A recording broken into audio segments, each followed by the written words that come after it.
Kita berjumpa kembali dalam video pembelajaran mata kuliah psikometri. Kali ini saya akan membawakan tema tentang pengukuran dan fungsinya bagi ilmu psikologi. Materi ini berkaitan dengan semua learning outcome yang ada pada mata kuliah psikometri. Kemudian referensi yang saya gunakan adalah Tenko Raikov dan Linda Crocker. Pengukuran psikologi. Apa sih yang dimaksud dengan pengukuran? Pengukuran itu didefinisikan sebagai pemberian angka pada objek atau peristiwa berdasarkan beberapa aturan. Jadi, dalam pengukuran pasti ada objeknya. Objek, nah objeknya itu bisa benda, bisa peristiwa. Seperti gempa misalkan, kan gempa itu bisa diukur berapa skala Richter. Nah, kemudian objeknya itu bisa eh, benda yang terlihat dan benda yang tidak terlihat. Benda yang terlihat itu dinamakan dengan observed variable, sedangkan benda yang tidak terlihat dinamakan dengan latent variable. Ada tapi tidak terlihat. Seperti IQ. IQ tidak pernah wujudnya itu terlihat, tapi dia ada dalam diri manusia. Nah, kemudian juga karakteristik lain dari pengukuran itu pasti ada aturannya. Misalkan seperti kita mau mengukur panjangnya luasnya suatu bidang yang berbentuk persegi panjang, maka ada aturannya itu. Kalau mau melihat luasnya itu panjang dikali lebar, lebar atau kali panjang, panjang dikali lebar, maka ketemu. Itu adalah aturannya.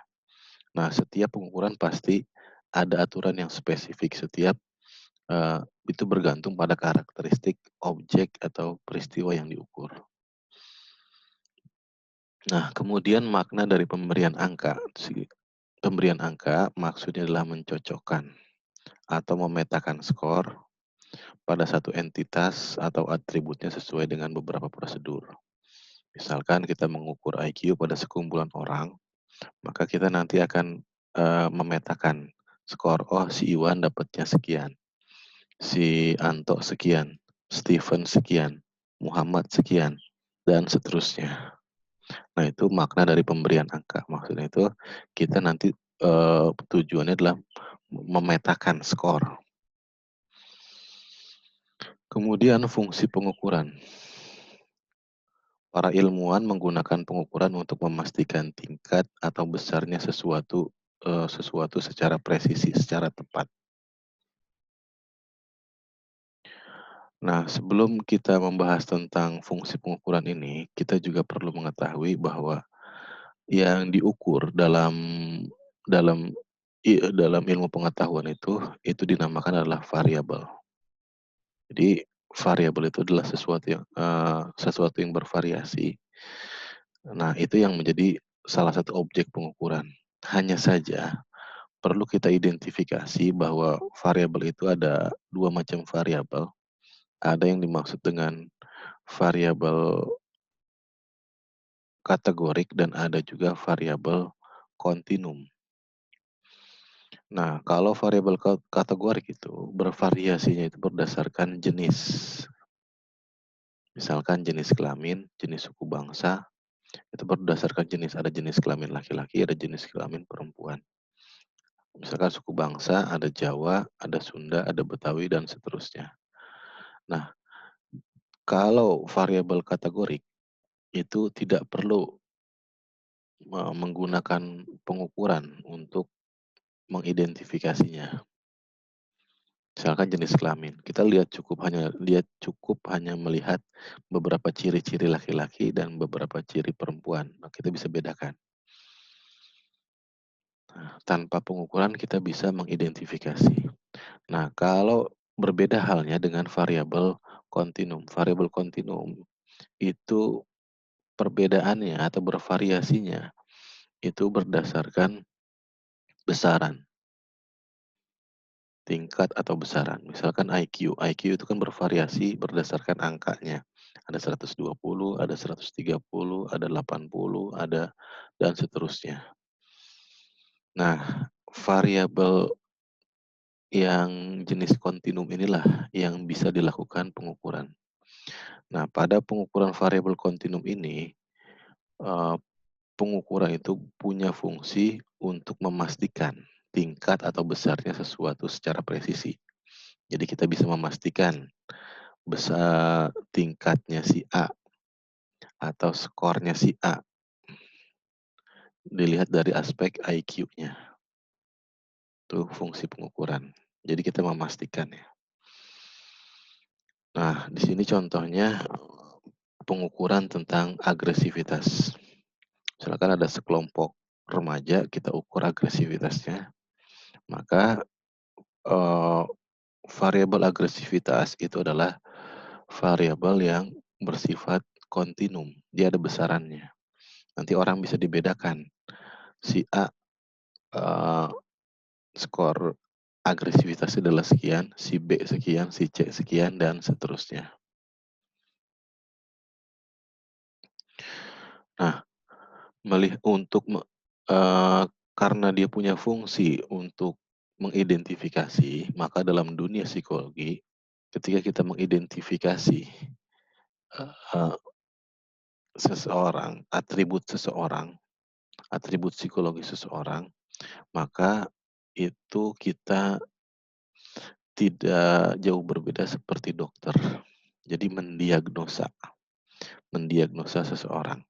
Misalkan kalau dalam klinis kita misalkan mendiagnosa, oh tingkat stresnya berapa? Oh misalkan kecemasannya berapa? Maka ketika kita melakukan itu, kita mencari informasi itu melalui pengukuran, maka berarti kita melakukan diagnosa. Hanya saja diagnosa yang kita lakukan itu adalah diagnosa terhadap atribut-atribut psikologis sehingga pengukuran dalam dunia psikologi itu punya fungsi sebagai psikodiagnostik, itu mendiagnosa aspek psikologi seseorang. Itu fungsi yang pertama. Nah, ada juga fungsi lainnya dalam pengukuran itu, ini biasanya dilakukan dalam riset. Dalam riset, kita misalkan ingin menghubungkan antara dua buah variabel. Misalkan kita ingin melakukan apakah prestasi prestasi yang diperoleh seseorang, achievement atau prestasi itu berkaitan tidak dengan motivasi berprestasi yang dia miliki. Nah, berarti untuk memastikan ini, kita perlu mengukur tentang motivasi berprestasi. Kemudian juga kita pasti mengukur tentang prestasi itu sendiri. Jadi ada dua yang diukur. Nah, kemudian akan dapat skor-skor untuk masing-masing variabel ini. Kemudian baru kita bisa korelasikan. Jadi pengukuran itu bisa untuk fungsi diagnosa atau yang istilahnya dalam psikologi itu dia psikodiagnostik, bisa juga punya fungsi untuk dalam riset dalam riset ya. Punya fungsi untuk praktis dan punya fungsi riset. Nah, di dalam pengukuran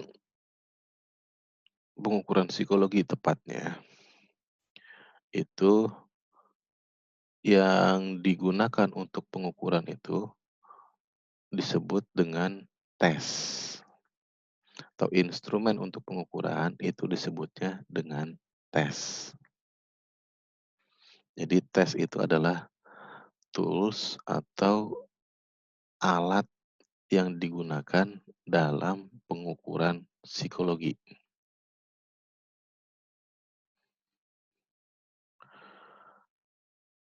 Nah, tes itu dalam dunia psikologi dan pendidikan juga bisa ini. Itu diklasifikasikan menjadi dua. Yang pertama adalah maximum performance measure, yang kedua adalah typical performance measure. Maximum performance measure itu tes yang bertujuan itu untuk mengukur kemampuan maksimum seseorang. Jadi ketika orang merespon terhadap pertanyaan-pertanyaan yang terdapat dalam tes tersebut, maka dia akan mengerahkan kemampuannya. Dia akan berpikir secara keras untuk menjawab soal-soal yang terdapat dalam tes tersebut. Nanti akan ada orang yang mampu menjawab, akan ada orang yang tidak mampu menjawab. Oleh karena itu, kadang maksimum performance measure ini dinamakan tes abilitas. Karena ini bicaranya tentang kemampuan. Ada orang yang mampu untuk menjawab, ada orang yang tidak mampu untuk menjawab.